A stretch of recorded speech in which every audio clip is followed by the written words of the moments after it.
This meeting of the Parks, Trails, and Recreation Commission is Thursday, February 10th, 2022, and it is 5:33, almost 5:34 p.m. So, Pamela, if you want to do roll call of members.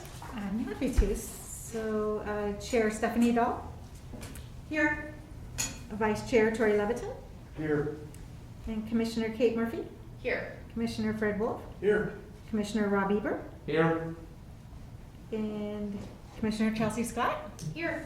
And Commissioner Aaron Gradinsky is absent. Perfect. We'll do the Pledge of Allegiance.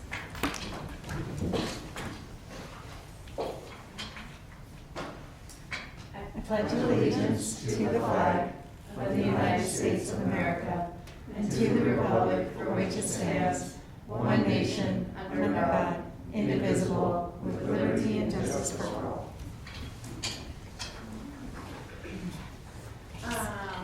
Now is the partner agenda for audience participation, and we have a sign up out there, and I do not see anyone signed up, so we can move over that. If everybody received in their packet the consent agenda to approve the January 13th, 2022 minutes, if there are any additions or corrections. Move to approve the minutes as written. Second. All in favor, say aye. Aye. Opposed? Abstained? Motion carries. Perfect, all right. Unfinished business, our trail renaming, the next phase. Okay.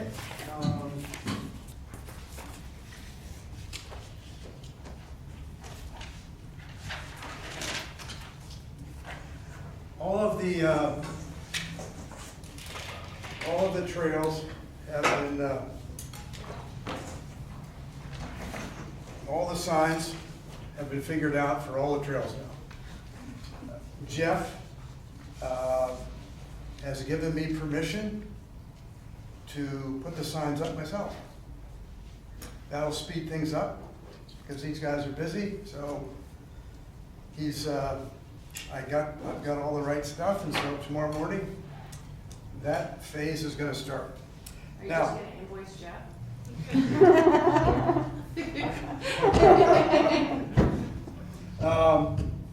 We've had a couple of minor changes. We had the Cherry Trail that goes all the way from the Woody Hollow Park all the way up to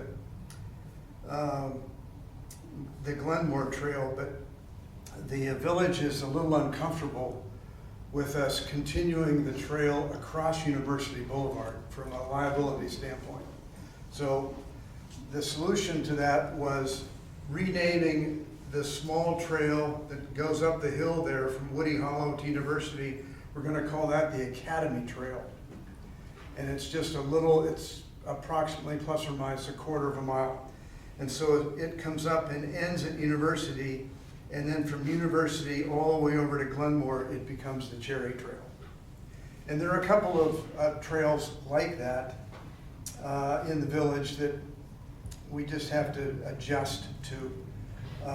There are a whole lot of small trail segments in the village that right now don't really go anywhere, but the village wants us to attach actual names to those trails, just in the event that there's an incident or somebody needs help and they're on a certain trail, they can call and say, I'm on the Academy Trail, and the police will know exactly where that is.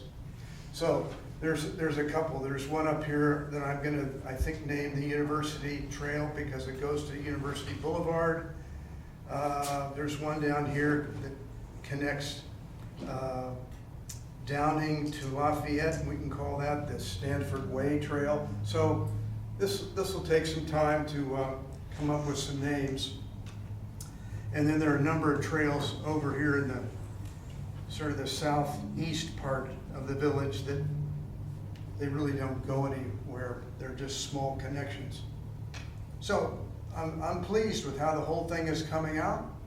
I would think that by the end of this year, all 8 or 9 trails will be fully signed, both the name of the trail as well as the plaques underneath it that talk about dogs on leash, pick up your poop bags, no e-bikes, that kind of thing. These are the signs that Jeff has here. He delivered to me today, but they have to be punched.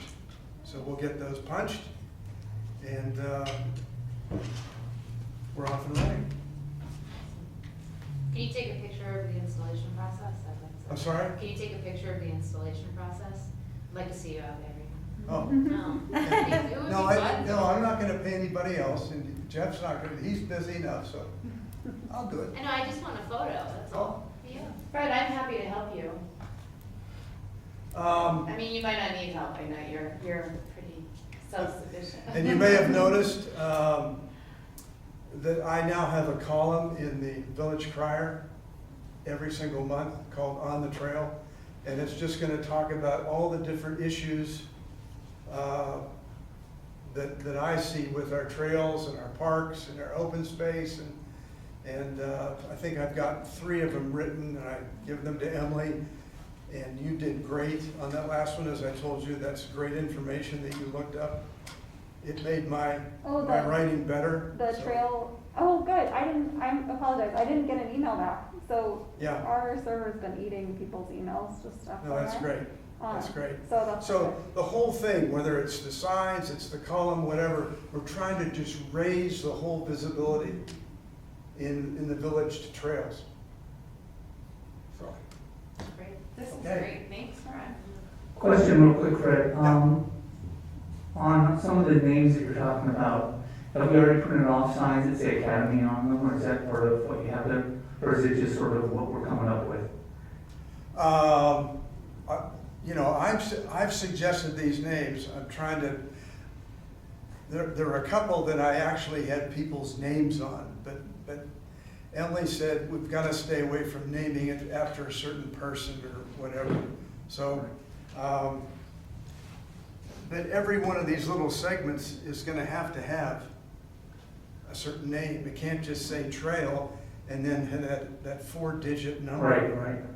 Underneath. My only comment was, is I think we can, without referencing individuals, we can still come up with a series of names that, you know, are more interesting than Stanford, whatever trail, that pick some of our history, you know, some of our outdoor wildlife, you know, even if we do Bobcat Trail or, you know, whatever it is. I agree. And similarly, the same thing sort of with the Academy Trail. I just think we can do something a little more interesting.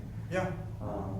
I'll see if I can come up with something and pass them around to everybody Yeah. too, and we can kind of just. But One of the columns I'm working on right now is that I think that a couple of our trails, in the wintertime, could be plowed with an ATV, blade on the front, with just a 3-foot swath. If the trails were more comfortable in the wintertime to walk, I think a lot more people would walk them.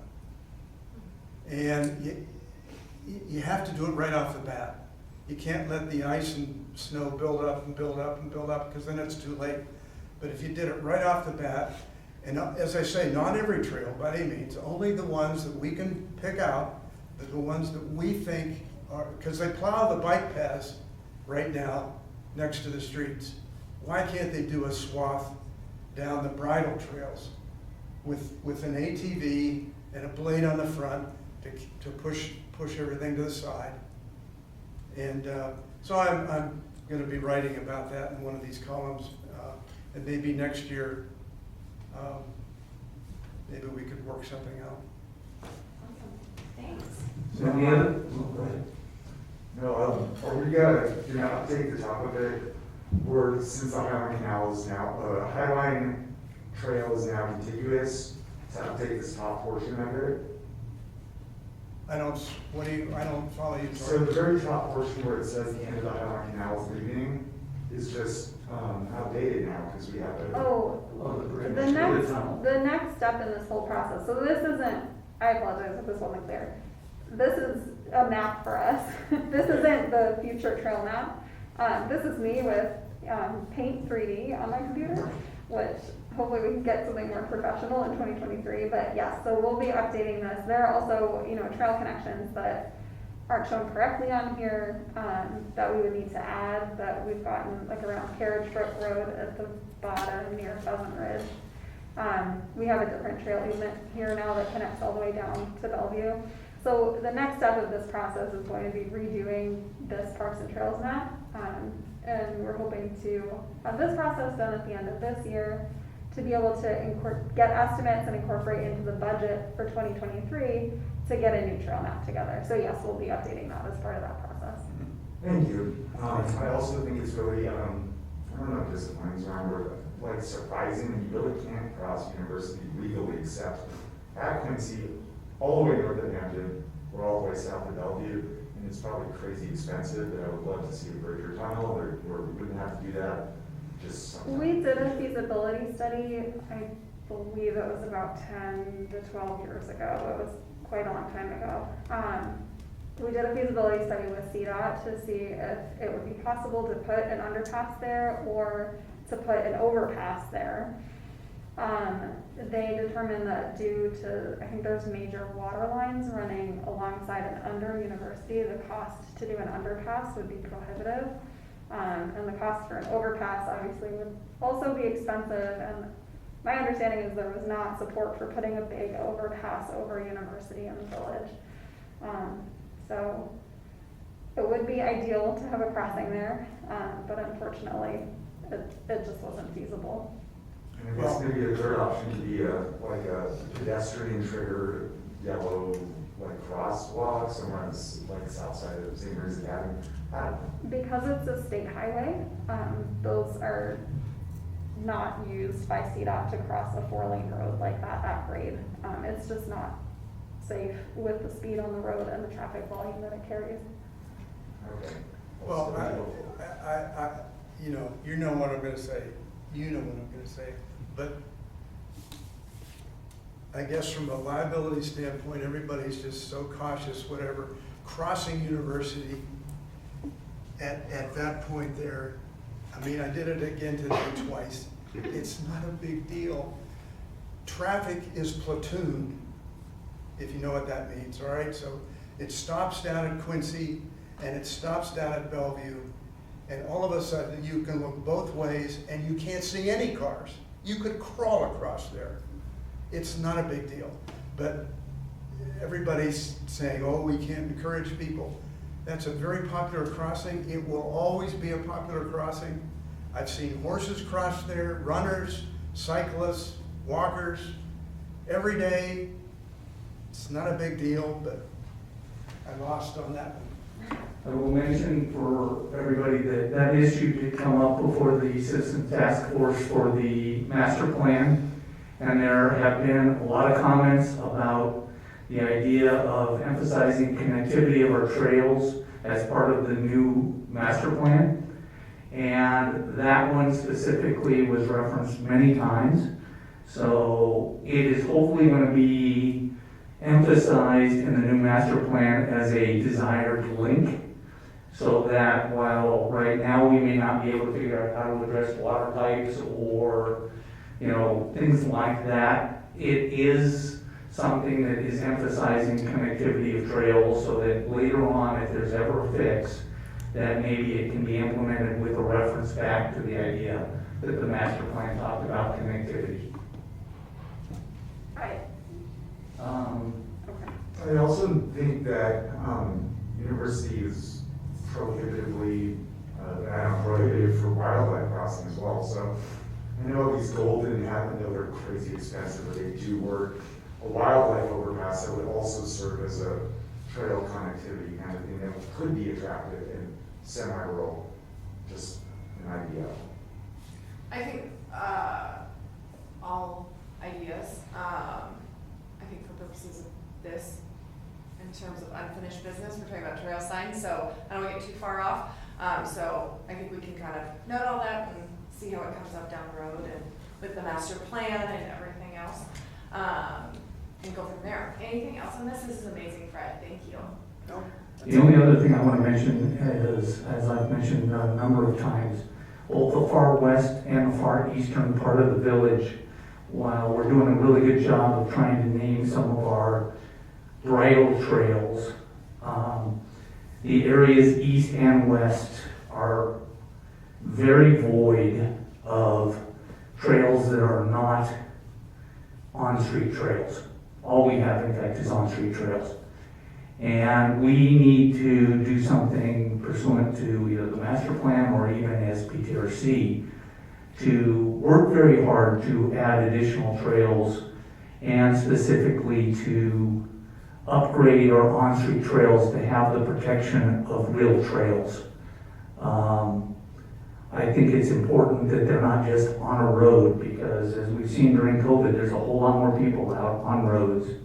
And the speeds on our roads, unfortunately, are way, way, way too fast. And we're gonna have a problem one day, and it's gonna be very sad. And I would like to either get our on-street trails formally recognized as part of the trail system, and or signs specifically saying, share the road, this is a pedestrian trail as well as a road. Because we're gonna have an accident and it's gonna be bad. Well, it's unfortunate that years ago when Cherry Hills was developed, that the developers in the northeast corner of the property of the village, both in the R2 zone and the R4 zone, they weren't required to set aside trail easements through their area. So there's just nothing we can do, particularly in the R4 that's high density, and there are no rights of way ever reserved there.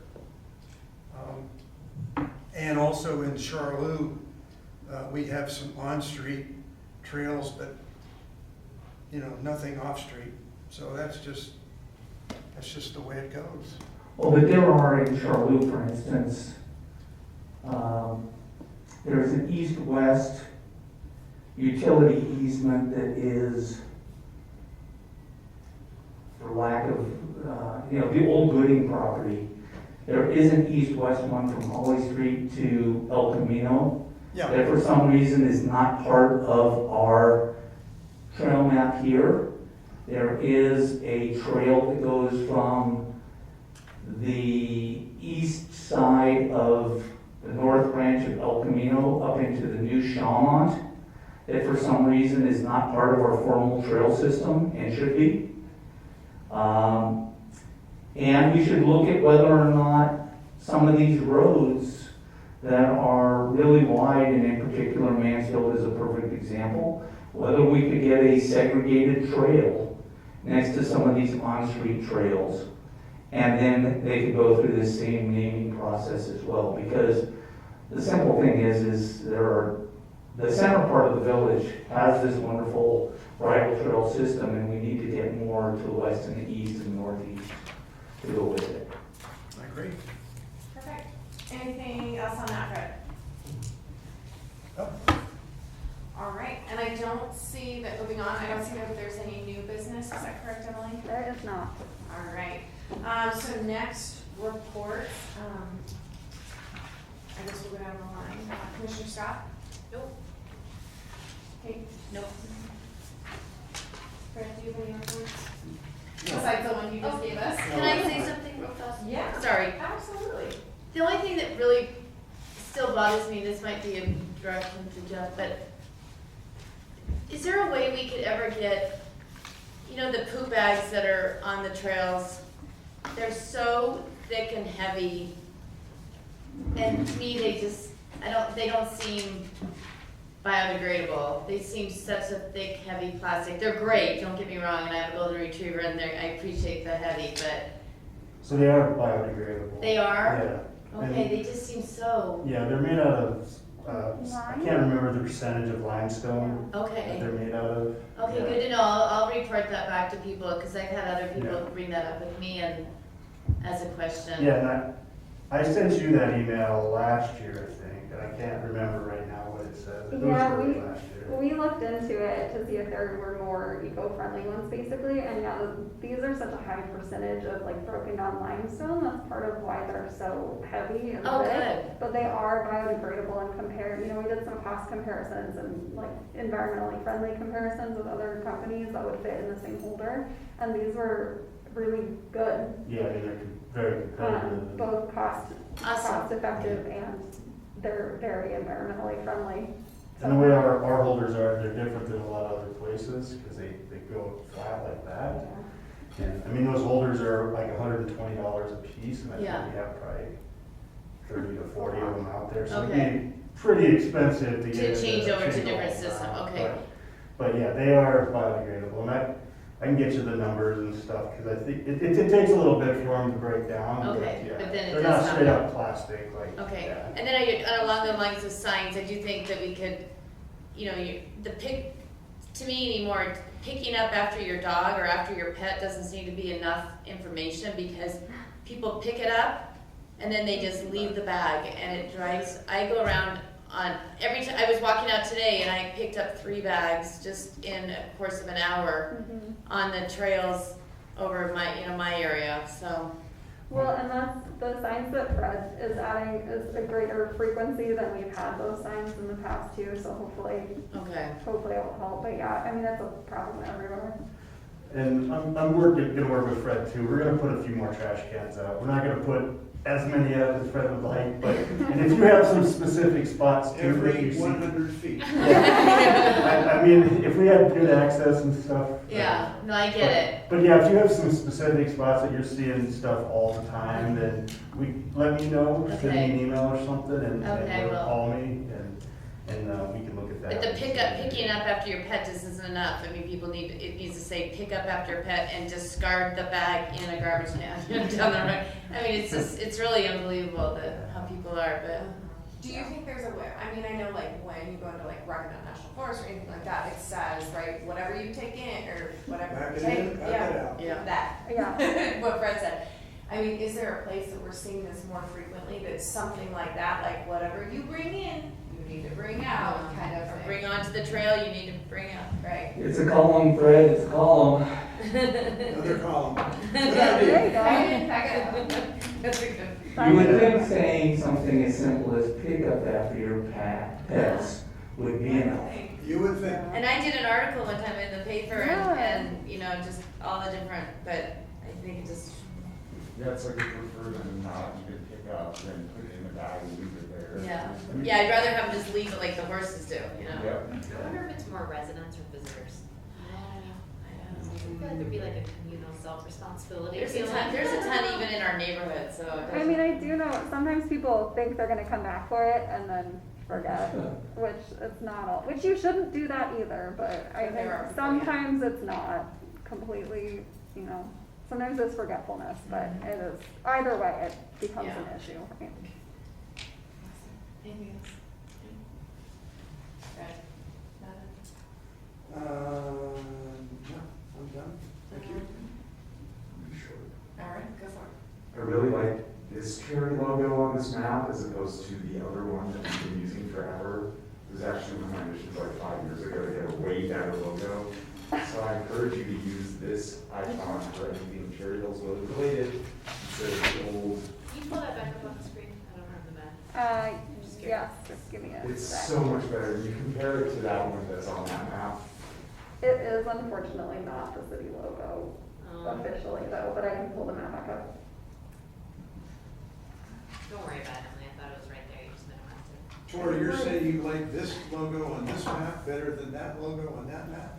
Oh, I disagree. I like that Me better. too. I prefer that one. Yeah. I like the red, I like the green leaf. Oh, Yeah.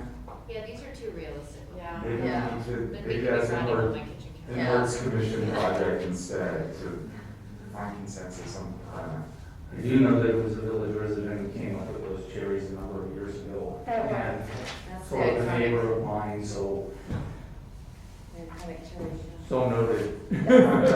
Anything else? One more thing, I still want to fight for wildlife crossing signs because I think it will slow people down on top of protecting any potential just an easier way to like, maybe they'll like, oh, there might be a deer on the road and I'm gonna slow down.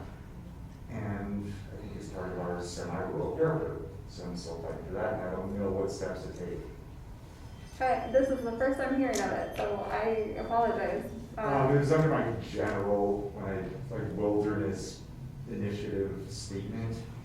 But I only sent it to Paul, so maybe I should send it to you too. Okay, yeah, go ahead and forward that to me and we can talk about it. If it's on streets, then it might be more of a public works question. Yeah, I think that'd be a small, probably not inexpensive way to slow down maybe 2 out of 10 more people on Quincy, at least, or Colorado. And there's definitely wildlife crossings there that I've seen quite frequently actually with COVID, so. And Tori, when you say wildlife, are we talking here raccoons? Or are we Deer. talking here deer? Deer. We have bobcats, deer, and deer.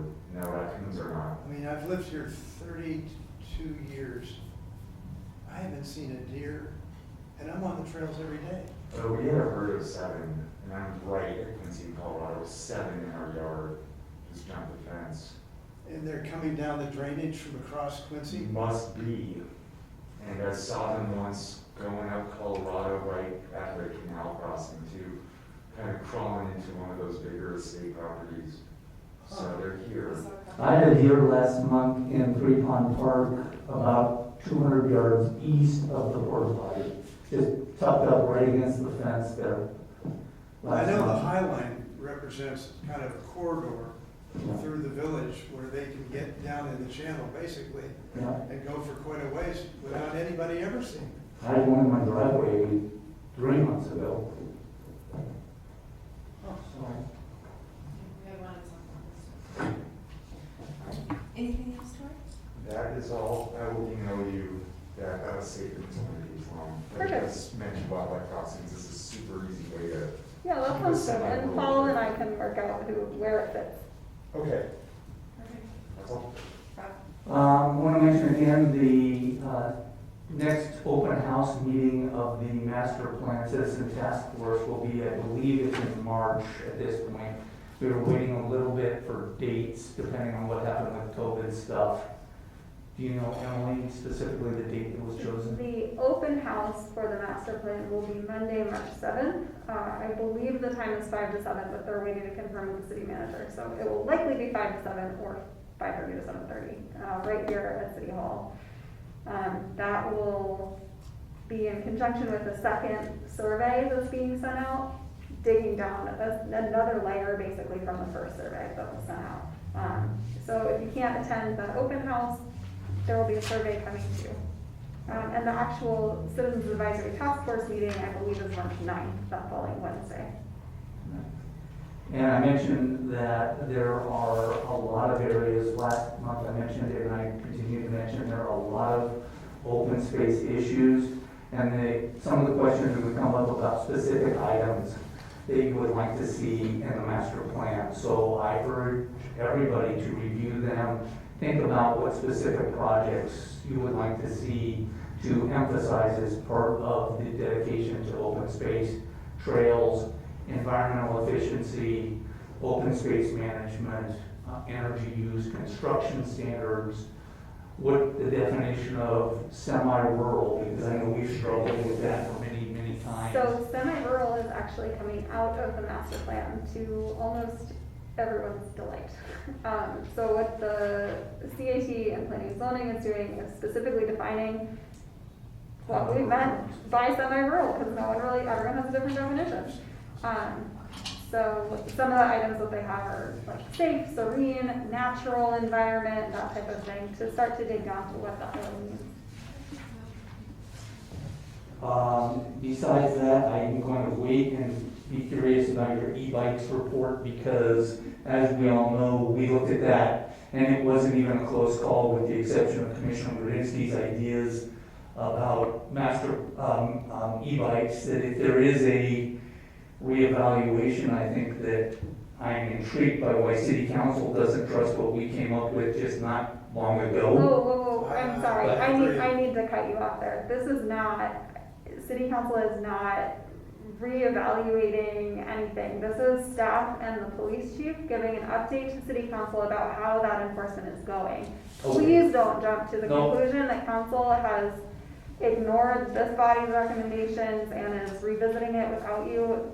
This is I remember not from what our that last is. meeting, you said that they were gonna give a report, and I apologize, but, that it is there. I know she'll also talk about Quincy Farm, it still continues to be a big deal, especially within the master plans, so stay involved that way. Finally, I'd just like to say thank you again to all the city staff, you guys have done a great job through COVID in terms of managing, being in person, being remote, keeping everything going.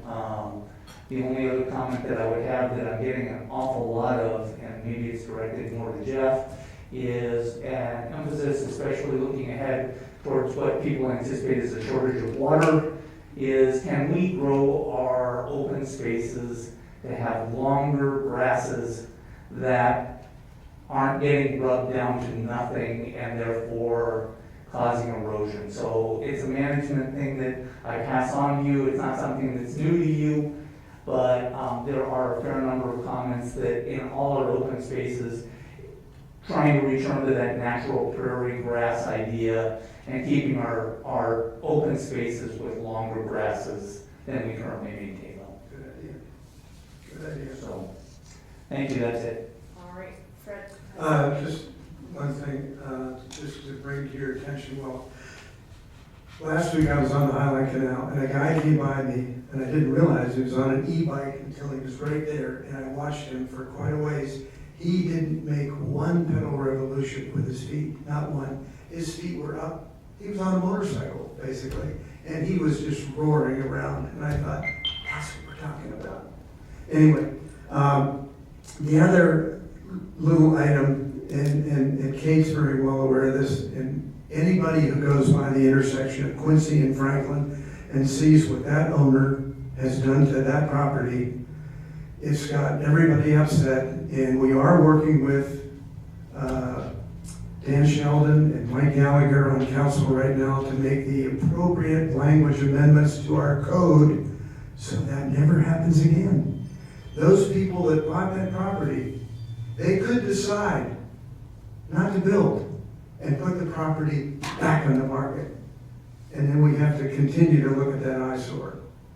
That should never have been allowed to happen, but, so we're working on it, that's all.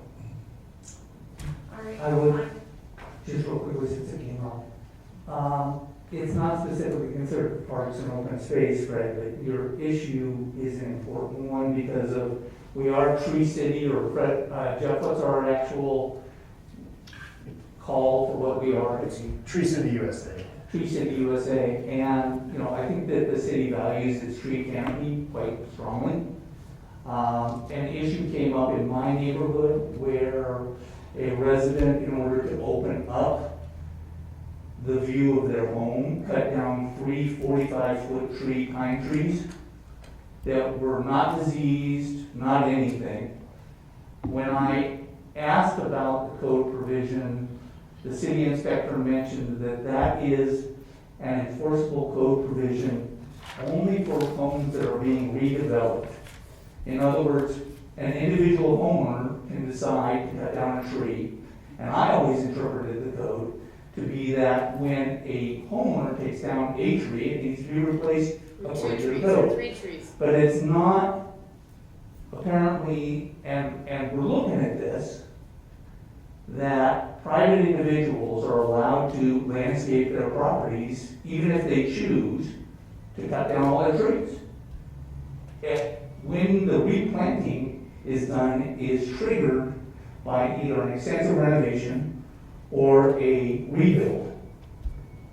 So in the case of my situation, this is somebody who is redoing the interior of the home and otherwise has no obligation to cut down or to replace what were, to me, very beautiful trees.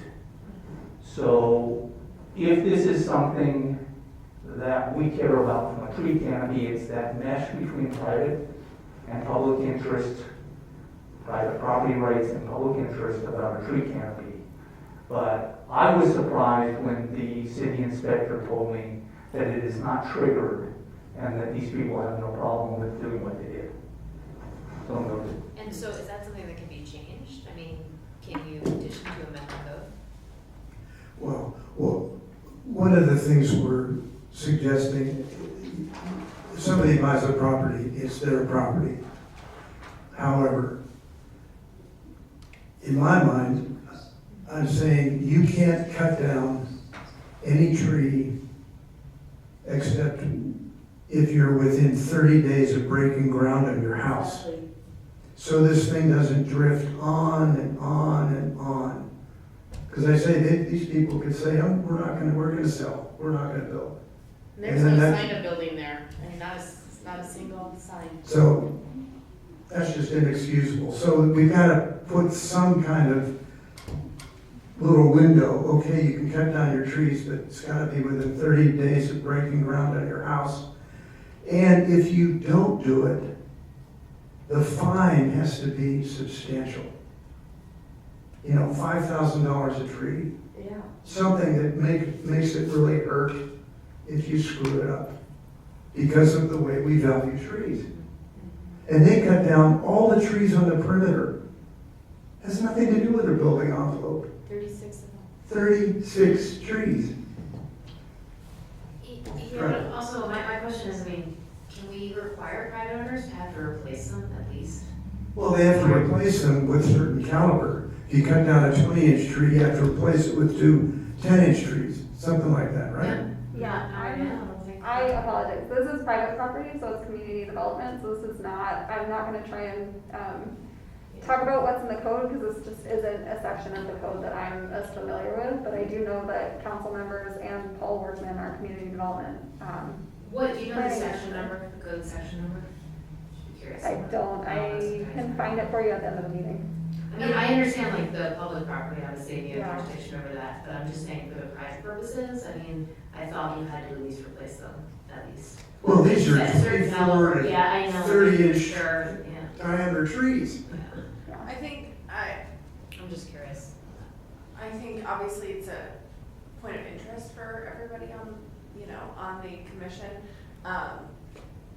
So I don't know, Emily, if there are some people you could direct us to about who we can talk to about this and work. It's not a jurisdiction or a privy of this commission, but I do know it's important, and so maybe if you could direct us to the right people to try and affect some change. I think Yes, that'd be it's helpful. Paul Workman is our planning manager, and Kate, I believe you had sent me an email about it. I can't remember, I Yeah. apologize Mhm. if who had sent the email. And I think he sent you an answer back, and then there was some back and forth, but that's where I think I was left off. Yeah, the but rest of kind the of email. vague, and I still feel like there needs to be a time, like you have to break ground within Well, and it 30 sounds days like, of doing that. I mean, Fred, this, that sounds like what you're working on with Counselors Sheldon Yeah, and Gallagher. yeah. Okay. And Workman's aware of this, and Yeah. it's apparently on this list of various parts of the code that need these language amendments. Mhm.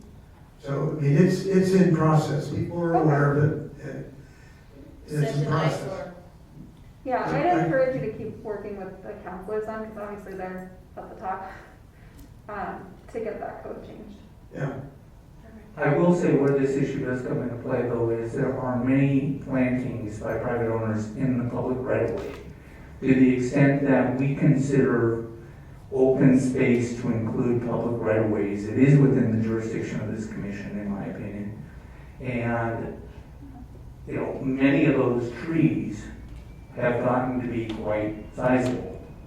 So, you know, I do think that we do have some concern on whether or not there should be trees that grow quite substantially in the public right of way from a safety perspective, but I do think that that is part of our tree canopy and we need to pay attention to it.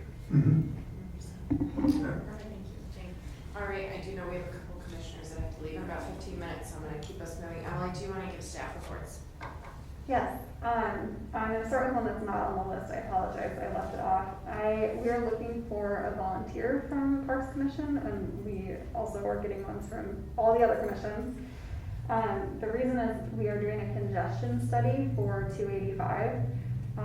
So the length of Hamden that touches the city, and then it goes beyond. So we're doing this study with City of Inglewood, Sheridan, Denver, CDOT, and RTD, to try and reduce congestion along 285 and look at both traffic issues, pedestrian issues, and environmental issues that are related to that.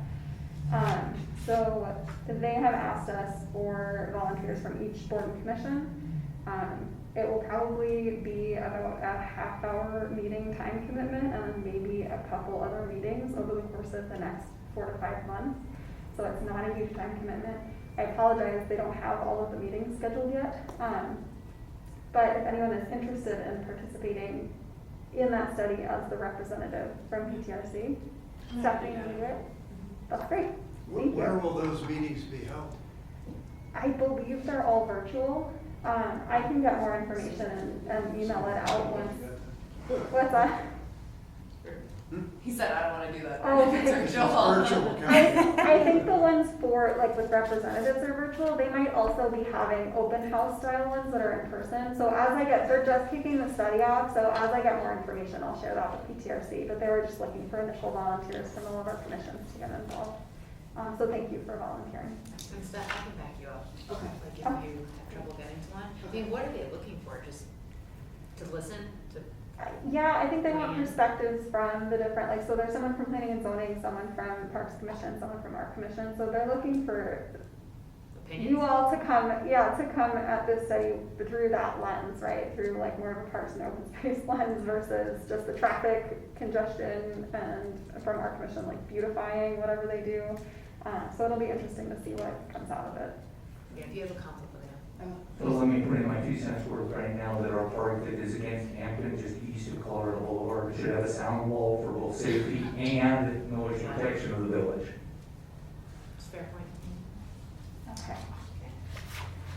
Okay. For Quincy Farm, we had our first Quincy Farm team meeting with the Cherry Hills Land Preserve, per the MOU that we signed in December. So we talked about upcoming maintenance for the farm on the city side and the programming that the Land Preserve has tentatively planned for this year on their side. If you'll recall, they're tasked with putting together an annual plan for city council approval, so its due date is July 31st. So they are starting to plan to put that plan together right now, and that will be for year 2023. And just so PTRC is aware, some of the maintenance we have planned for the farm this year is pond maintenance to treat the algae that's going on, because we know we have algae blooms in there. We are contracting with weed wranglers for weed spraying at Quincy Farm to try and cut down on the noxious weeds that are out there. And IPS beetle spraying, which you can talk to Jeff about more if you have questions, but really to preserve the health of our trees that are out there. E-bikes, because I'll skip master plan, we did that. So yes, next Tuesday, February 15th at 5:30, Chief and I will give an update to City Council about e-bikes. It's been a year since you all considered it and Council considered it. So we're checking in with them with how it's going and also updating them about changes, as you all know, to other jurisdictions' legislation that's affecting us here. So Chief will provide information about enforcement at that meeting. So That's on the 15th? Yes, next Tuesday, Okay, what time? 5:30. And that's right here in council chambers. It will also be live streamed if you want to watch from home. It will also be recorded if you want to watch from home later. So if you can't make it, you can watch it later. I'd encourage you all to check in with it at some point or another so that you can get those updates too. We'll also be talking about related issues on trails like speeding and user conflict and some things that we might be able to do about that. Jay and I have looked into getting flashing speed signs that are specific for bicycles that we might be able to place along the High Line. So we'll be giving council all that information at that meeting. Also, our chief is retiring, if you didn't hear that. So her retirement ceremony will be at the following council meeting on March 1st. You are very sad to see her go. So they have found a replacement? They have not yet. So we have an outside consultant that is helping us recruit and conduct interviews, so I'm not quite sure where they are in that process. Have they talked to you, Rob? No. Oh, okay. And lastly, John Meade Park permanent sculpture. The Art Commission will start planning this year to put a permanent sculpture in John Meade Park. They have that was called out in the park master plan, and they have a line item specifically in their budget from City Council to do that. So it is not parks money, if anyone's worried about that. The Art Commission has their own fund that they're using. So the process of selecting that sculpture will be done with you all. And coordinating between the two commissions is going to become more streamlined because Pamela and I are going to also become the staff liaisons for the Art Commission. So we will be working with both commissions, so hopefully it'll be really easy to communicate between the two and bring everyone together. The reason we're doing that is because we have another staff change, which is our finance director, Jessica Sager, is leaving the city as well. She's moving out of state in May to be closer to her family. She's been here for 17 years, so we don't really know. We don't really know what we're going to do without her. But so Pamela and I will be working with the Art Commission and you all to facilitate choosing that sculpture that makes everyone happy. Hopefully, almost everyone happy. Art's always hard. On the lines of John Meade Park, if we're still talking about the park, any development or interest for pickleball courts? I know I keep pushing that, but I feel like this park is it was an expensive park, and something to draw people to it and use, I feel like, I drive by this place 5 times a day, and I don't ever see that many people in the park, and I just think like putting up a couple pickleball courts would be such a huge draw to the. Yeah, so we built the park according to the master plan that was developed with the community, and active facilities were not something that the broader community was interested in when the park was designed. What we're seeing from the master plan survey results coming in is pretty similar, that people are not really in favor of active park facilities. I mean, going forward, it is something that we could explore, but frankly, right now, we don't have any sort of budget for tearing up our $3 million park and adding to it. No one else can see if they're interested in doing it. Yeah. Backtracking for 1 second. So I was looking in the notes from last meeting because I wasn't here. I didn't see anything though. Any update on just the timeline on Quincy Farms? I know you provided some updates of things that are going on, but is that still moving forward? Because it was a little contentious last time I was here listening to it. They were still like stalled and we're not.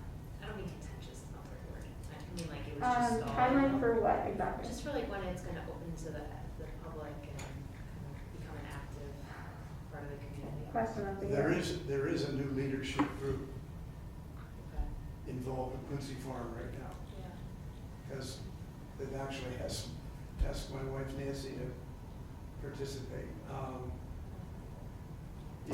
It just seems like we've had a whole lot of false starts to Quincy Farm, and then they burn out, and then we're back to square one. Yeah. Well, I'm hopeful about the MOU that we have with the land reserve now. The difficulty with public access is that it's not up to us and it's not up to the land reserve.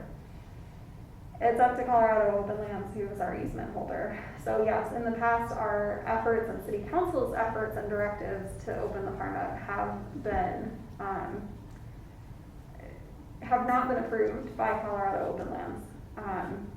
So we are going to be working with them over the course of the summer to figure out what exactly public access can look like, since we've only heard up until this point what it can't look like.